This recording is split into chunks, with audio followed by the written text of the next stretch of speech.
Hey all and welcome back to our channel made for bio. So guys, आज की video में हम how to qualify GPAT 2023 इसे देखेंगे। प्रिपरेशन करते वक्त हमें क्या स्ट्रैटेजी अप्लाई करनी चाहिए, किन चीज़ों को ऐड करनी चाहिए, किन चीज़ों को अवॉइड करनी चाहिए, इन सभी को हम इस वीडियो में देखेंगे। सो मैं आप सबसे रिक्वेस्ट करूंगा कि वीडियो को एंड तक देखें। सो ऑनलाइन रजिस्ट्रेशन की डेट प्रीवियसली अगर आप एनटीए के वेबसाइट पर देखते तो आपको 4th वीक ऑफ दिसंबर ऐसे रिफ्लेक्ट हो रहा था, लेकिन अभी उन्होंने अपडेट करके उसे जनवरी मंथ में जो रजिस्ट्रेशन है वो स्टार्ट होने वाला है ऐसे रिफ्लेक्ट हो रहा है। ओके, सो उसके अकॉर्डिंग अगर हम देखें तो एग्ज़ाम जो है वो मोस्ट प्रोबेबली मार्च के 2nd या फिर 3rd वीक में होने के चांसेस है। तो आज से अगर हम देखें तो हमारे पास ऑलमोस्ट 2 महीने हैं प्रिपरेशन करने के लिए। जिन बच्चों ने ऑलरेडी प्रिपरेशन स्टार्ट कर दिया है उन्हें उनका प्रिपरेशन ऐसे ही कंटिन्यू रखना है, लेकिन जो बच्चे अब प्रिपरेशन स्टार्ट करने का सोच रहे हैं और ये सोच रहे हैं कि अगर वो अभी प्रिपरेशन स्टार्ट कर रहे हैं तो क्या वो जीपैट क्वालिफाई कर सकते हैं, तो मेरा आंसर है येस। अभी भी अगर आपने एक प्रॉपर स्ट्रेटेजी और प्रॉपर प्लानिंग के साथ प्रिपरेशन किया तो अब भी आप जीपैट जो है उसे क्वालिफाई कर सकते हैं विद इन 2 मंथ्स। तो अब ये स्ट्रैटेजी जो है या ये जो प्लानिंग है वो हम किसके अकॉर्डिंग करेंगे, तो वो हम करेंगे इस टेबल के अकॉर्डिंग। तो गाइज़, ये जो टेबल है ये आपको एनटीए के वेबसाइट पर मिल जाएगा, जिसमें सब्जेक्ट वाइज कितने क्वेश्चंस आएंगे और उनके कितने मार्क्स होंगे ये दिए गए हैं। जैसे फॉर एग्जांपल फार्मास्यूटिकल केमिस्ट्री जो है वो 38 क्वेश्चंस उसमें से पूछे जाएंगे 152 मार्क्स के लिए। फार्मास्यूटिक्स जो है उसके भी 38 क्वेश्चंस होंगे 152 मार्क्स के लिए। फार्माकोलॉजी जो है वो 28 क्वेश्चंस होंगे 112 मार्क्स के लिए। और फार्माकोग्नोसी जो है उसके 10 क्वेश्चन पूछेंगे 40 मार्क्स के लिए। और अदर सब्जेक्ट जो है बचे हुए सब्जेक्ट जो है उनके क्वेश्चंस आएंगे 11 क्वेश्चंस 44 मार्क्स के लिए। तो टोटल अगर हम देखें तो 125 क्वेश्चन का हमारा जो पेपर ये होता है और जो 500 मार्क्स का टोटल पेपर हमारा हो जाता है।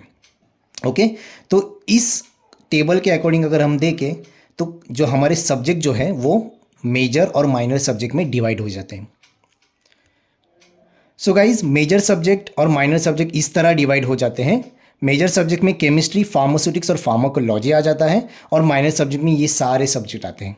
तो अब आपको क्या करना है, आपको ये 3 जो मेजर सब्जेक्ट है इनमें से किसी भी 2 सब्जेक्ट को एक प्रॉपरली प्रिपेयर करना है। इस तरह प्रिपेयर करना है कि आप मैक्सिमम आंसर जो इन 2 सब्जेक्ट में से आप जो करेक्ट आंसर है वो दे पाए। ओके, जैसे अगर मैं खुद को कंसिडर करूं और अगर मैं प्रिपरेशन करता तो मैं फार्मास्यूटिक्स और फार्माकोलॉजी पे ज़्यादा टाइम देता, क्योंकि ये 2 सब्जेक्ट जो है मुझे अच्छे लगते हैं और मुझे समझ में भी आ जाते हैं जल्दी as compared to that of chemistry.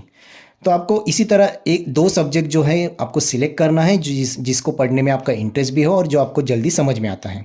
Okay, तो आप क्या करोगे, इन 3 सब्जेक्ट में से किसी भी 2 सब्जेक्ट को प्रॉपरली प्रिपेयर करोगे। ओके, अब जो 3rd सब्जेक्ट है उसको आपको क्या करना है गाइस, पूरी तरह से ऑप्शन में नहीं डालना है।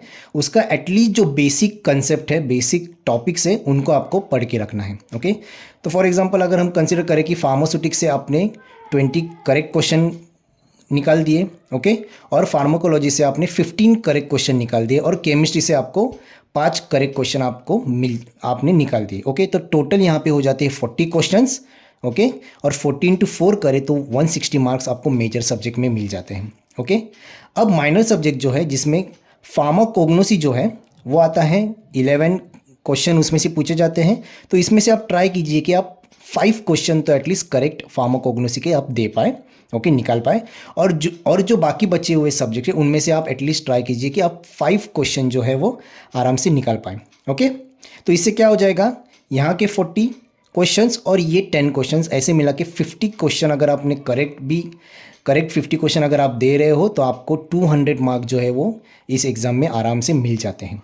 ओके, सो इसी तरह स्ट्रेटेजी आपको अप्लाई करनी। अब माइनर सब्जेक्ट में सारे सब्जेक्ट्स को आपको पूरी तरह से नहीं पढ़ना है, जो जो इंपॉर्टेंट टॉपिक्स है माइनर सब्जेक्ट्स के उनको ही पढ़ना है। जैसे फॉर एग्जांपल फार्माकोग्नोसी जो है उसमें से आपको ड्रग्स, उनके फैमिली, उनके जो टेस्ट होते हैं अलग अलग, एक्सट्रैक्शन आइसोलेशन प्रोसेस जो होता है, अल्कोलॉइड्स, ग्लाइकोसाइड्स, टैनिन, उनके वो जो है उन्हें आपको अच्छे से पढ़ना है। ओके, ज्यूरिस्प्रूडेंस जो है गाइस उसमें से आपको एक्ट्स जो होते हैं, अलग अलग टाइप्स के एक्ट्स है, फार्मेसी एक्ट, फैक्ट्री एक्ट, तो एक्ट्स को आपको अच्छे से पढ़ना है। साथ ही साथ जो शेड्यूल है गाइस, शेड्यूल में से एक क्वेश्चन हमेशा हर जीपैट में पूछा जाता है, तो इस बार भी एक क्वेश्चन तो ऑब्वियसली आएगा ही आएगा। तो आपको जो शेड्यूल है उसको अच्छे से प्रिपेयर करना है। ओके, बायोकेमिस्ट्री जो सब्जेक्ट है उसमें से आपको सेल्स, विटामिन्स, एंजाइम्स ये पढ़ना है। तो विटामिन जो है गाइज वो बहुत ही इंपॉर्टेंट है, जिसमें essential vitamins, non essential vitamins पे क्वेश्चन पूछे जाते हैं।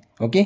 क्लिनिकल फार्मेसी जो है उसमें से ADR, drug interaction, pharmacovigilance, clinical trial, उनके फेजेस, फिर जो जीसीपी है या थेरेपेटिक ड्रग मॉनिटरिंग है उस पर क्वेश्चन पूछे जाते हैं। तो आपको ये जो टॉपिक्स है इनको अच्छे से प्रिपेयर करना है। ओके। बायोफार्मास्यूटिक जो है उसमें से बायोएबिलिटी और बायो इक्विवेलेंस पे क्वेश्चन पूछे जाएंगे। माइक्रोबायोलॉजी जो है उसमें वैक्सीन्स एंड सेरप बहुत ही इंपॉर्टेंट टॉपिक है गाइस, तो उसको आपको अच्छे से प्रिपेयर करना है। पैथोफिजियोलॉजी अगर हम देखें, ओके, तो उसमें सेल इंजरी, लैब टेस्ट, जो अलग अलग लैब टेस्ट परफॉर्म किए जाते हैं वो इंपॉर्टेंट है। इम्यूनोपैथोलॉजी जो टॉपिक है वो इंपॉर्टेंट, तो आपको उसमें से ये सारे जो टॉपिक्स है वो करने हैं। ओके। एनाटॉमी में सीएनएस, ब्लड, जो अलग अलग हमारी बॉडी सिस्टम्स है उन पे आपको फोकस करना है, उनको अच्छे से प्रिपेयर करना है। हॉस्पिटल फार्मेसी में से जो प्रिस्क्रिप्शन वाला पार्ट है वो बहुत ही इंपॉर्टेंट है गाइस। उसमें से हर एग्ज़ाम में एक क्वेश्चन तो पूछा जाता है कि प्रिस्क्रिप्शन का कौन सा पार्ट है और उसे क्या कहा जाता है। तो प्रिस्क्रिप्शन आपको अच्छे से करना है, लेबलिंग करना है, और फोसोलॉजिकल कैलकुलेशन जो है उसको आपको अच्छे से प्रिपेयर करना है हॉस्पिटल फार्मेसी के लिए। ओके। लास्ट जो सब्जेक्ट है वो है फिजिकल फार्मेसी, जिसमें से प्रॉपर्टीज़ ऑफ मैटर, विस्कोसिटी, इस पे क्वेश्चन पूछे जाते हैं। तो गाइज माइनर सब्जेक्ट में से जो जो इंपॉर्टेंट टॉपिक्स है बस आपको वही करना है, पूरा सब्जेक्ट पढ़ते नहीं बैठना है, क्योंकि हमारे पास उतना टाइम अब नहीं है। ओके। अब कहाँ से हमें पता चलेगा कि इंपॉर्टेंट टॉपिक्स कौन से इन सब्जेक्ट्स के?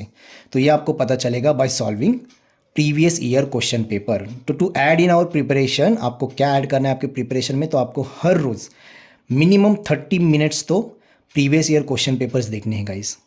जितना आप प्रीवियस ईयर क्वेश्चन पेपर देखोगे उससे आपको आइडिया आता जाएगा कि कौन से टॉपिक के, कौन से सब्जेक्ट के, कौन से टॉपिक से कितने क्वेश्चन पूछे जाते हैं और कौन से क्वेश्चन जो है वो इंपॉर्टेंट है।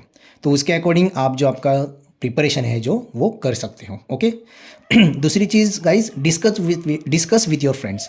तो अगर आप ग्रुप स्टडी कर रहे हो तो try to discuss more and more with your friends guys. जो भी आप प्रिपरेशन कर रहे हो, जो भी आप टॉपिक पढ़ के जा रहे हो वो आप अपने फ्रेंड के साथ डिस्कस कीजिए। जो टॉपिक आपका रह गया है, मिस आउट हो गया है, वो आपको आपके फ्रेंड की तरफ से आ जाएगा। तो जितना डिस्कशन करोगे उतना आपका जो डाउट सॉल्विंग जो है वो भी हो जाएगा, और साथ ही साथ नए जो टॉपिक्स है जो आपसे मिस हो गए हैं वो भी आपके कवर हो जाएंगे। ओके। थर्ड पॉइंट जो है वो है कंसिस्टेंट। तो गाइज आपको कंसिस्टेंट रहना है। ऐसे नहीं कि आज आपने 3 घंटे पढ़ाई कर दिए तो कल आप सिर्फ हाफ एन आवर पढ़ोगे, नहीं। तो आपको एक टाइम स्लॉट, एक पर्टिकुलर टाइम डिसाइड करने पड़ेगा जिसमें आपको हर रोज़ उतना टाइम आपकी प्रिपरेशन के लिए आपको देना पड़ेगा। ओके। फोर्थ जो पॉइंट है वो है स्टे फोकस। तो आपको फोकस रहना है, जो भी डिस्ट्रैक्शन है उससे दूर रहना है। ओके, एटलीस्ट एग्जाम होने तक। ओके। और फिफ्थ जो पॉइंट है वो है डेली टारगेट्स। तो गाइस अगर आप टारगेट रख के पढ़ाई करोगे तो आपका जो प्रिपरेशन है या जो आपकी जो पढ़ाई है वो मैक्सिमम कवर हो जाएगी मिनिमम टाइम में। ओके। तो ये जो टारगेट है वो आप प्रीवियस डे पे भी निकाल के रख सकते हो या सेम डे पे भी आप टारगेट जो है वो डिसाइड कर सकते हो, और उस टारगेट के अकॉर्डिंग आप जो है वो पढ़ाई कीजिए, जो प्रिपरेशन है वो कीजिए।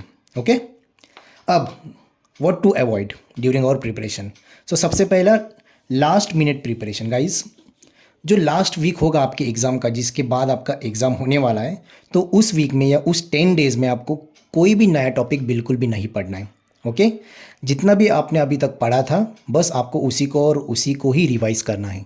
जितना रिवीजन करोगे उतना आपके जो कंसेप्ट है, उतने जो आपने जो पढ़ा है वो आपके ध्यान में रहेगा, और उतने ईजीली आप जो आंसर है वो आप दे पाओगे एग्ज़ाम के टाइम। ओके। सेकेंड जो चीज़ है वो है हार्ड टॉपिक्स। तो गाइस हार्ड टॉपिक्स पे टाइम वेस्ट मत कीजिए, क्योंकि हमारे पास टाइम अब कम है। ओके। तो जितना जो टॉपिक आपको इजी लग रहे हैं, जो टॉपिक आपको जल्दी समझ में आ रहे हैं, आप उन पे ज़्यादा टाइम इन्वेस्ट कीजिए, और जो टॉपिक हार्ड है लेकिन इंपॉर्टेंट है उनको आप बाद में एक पर्टिकुलर टाइम के बाद आप उनको देख सकते हो, उनको आप जो है वो सॉल्व कर सकते हो। ओके।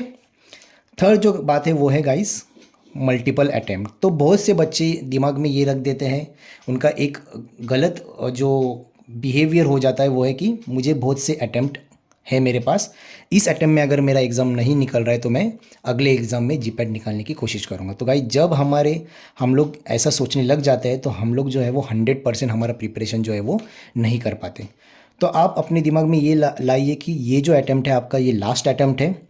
जितनी मेहनत मुझे करनी है, जितने मुझे ताकत लगानी है, बस मैं यही अटैम्प्ट में लगाऊंगा, और इस अटैम्प्ट में ही जो जीपैट है उससे क्वालिफाई कर लूँगा। ओके गाइस, तो गाइस ये जो सारी चीज़ें मैंने आपको अभी बताई है, अगर आपने इसको अच्छे से फॉलो किया, हर रोज़ अगर आपने इसे प्रॉपर वे में प्लान करके फॉलो किया, तो मैं आपको एश्योरेंस देता हूँ कि आप जो है जीपैट को आराम से क्वालिफाई कर लोगे। गाइस, तो जाते जाते बस यही कहूँगा कि all the very best for your study, do well, prepare well. आपको भी मैं अपने साइड से हेल्प करूँगा, जो इंपॉर्टेंट टॉपिक्स हैं उन पे वीडियो हम बनाएंगे और आपके साथ डिस्कस करेंगे। ओके गाइस, चलो ऑल द वेरी बेस्ट।